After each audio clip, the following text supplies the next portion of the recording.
నమస్తే. తెలంగాణ సచివాలయంలో మంత్రి పొంగులేటి శ్రీనివాసరెడ్డి ఆకస్మిక తనిఖీలు చేశారు.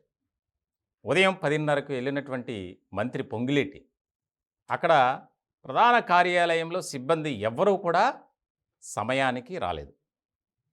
చాలా తీవ్రంగా పరిగణిస్తూ దానికి సంబంధించి 274 మంది ఉద్యోగులకు నోటీసులు కూడా ఇచ్చారట. అంటే వాస్తవానికి ప్రభుత్వం పెట్టినటువంటి టైం 10:30. కొంతమంది దూరం నుంచి రావాలి కాబట్టి 15 నిమిషాలు టైం పొడిగించారు. అంటే 10:45 లోపు ప్రతి ఎంప్లాయ్ రావాల్సిందే. దానికి సంబంధించి ఎవ్వరూ కూడా అంటే దాదాపు చాలామంది ఉద్యోగులు 11:30, 12:30 మధ్యలోనే వచ్చారట. దానికి సంబంధించి ప్రతి సెక్షన్ని ఆయన పరిశీలించారట. పరిశీలించి చాలా తీవ్రమైనటువంటి మిస్టేక్గా భావిస్తూ మొదటిసారి వదిలేస్తున్నాం, రెండోసారి కనుక ఇట్లా జరిగితే ఎవరిని కూడా ఉపేక్షించేది లేదు, క్రమశిక్షణ చర్యలు ఉంటాయి, అలాగే శాఖాపరమైనటువంటి చర్యలు కూడా ఉంటాయి, ఇక మీ ఇష్టం అని చెప్పి అక్కడ వార్నింగ్ ఇచ్చారట. కొంతమంది అవుట్సోర్సింగ్ ఉద్యోగులు ఉంటారు, వారికైతే బయోమెట్రిక్ చాలామందికి లేదు. ఇట్లాంటి క్రమంలో అక్కడ అటెండెన్స్ రిజిస్టర్స్ ఉంటాయి. ఆ రిజిస్టర్లో వచ్చేదేమో 11:30కి, వీళ్ళు 10:30, 10:35, 10:40 అని టైం లేట్.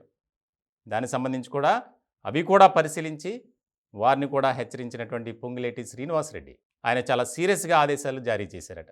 ముఖ్యంగా వెంటనే అక్కడి నుంచి సిఎస్కి కాల్ చేసి ఇలా మరి ఎప్పుడైనా జరిగితే చాలా తీవ్రంగా ఉంటాయి చర్యలు అని చెప్పి హెచ్చరికలు కూడా జారీ చేసినట్లు తెలుస్తుంది. మొత్తానికి తెలంగాణ సచివాలయంలో మంత్రి పొంగులేటి ఆయన ఆకస్మికంగా ఇట్లా తనిఖీలు చేయడం, సందర్శించడం కీలకంగా మారింది. ముఖ్యంగా సీఎం ఎవరైతే ఉన్నారో రేవంత్ రెడ్డి ఆయన ఇచ్చినటువంటి ఆదేశం ప్రకారమే మంత్రి పొంగులేటి ఇలా ఆకస్మికంగా తనిఖీలు చేసినట్లు తెలుస్తుంది. దాదాపు 270 మందికి పైగా ఆలస్యంగా రావటాన్ని గమనించినటువంటి మంత్రి వారిని హెచ్చరిస్తూ నోటీసులు కూడా ఇచ్చి సొంతంగా అంటే రీజన్ ఏంటి అనే దాని మీద ఎక్స్ప్లెనేషన్ కూడా తీసుకున్నారట. ఇది ఇప్పుడు ఒక చర్చగా మారింది తెలంగాణ సచివాలయం. అలాగే అవుట్సోర్సింగ్ ఉద్యోగులకు కూడా అందరికీ బయోమెట్రిక్ పెట్టాలి, ఎవరైతే ఆలస్యంగా వస్తున్నారో వారికి అవసరమైతే జీతంలో కట్ చేయాలి. వచ్చి కూడా సొంత పనులు చేసుకుంటున్నారట కొంతమంది.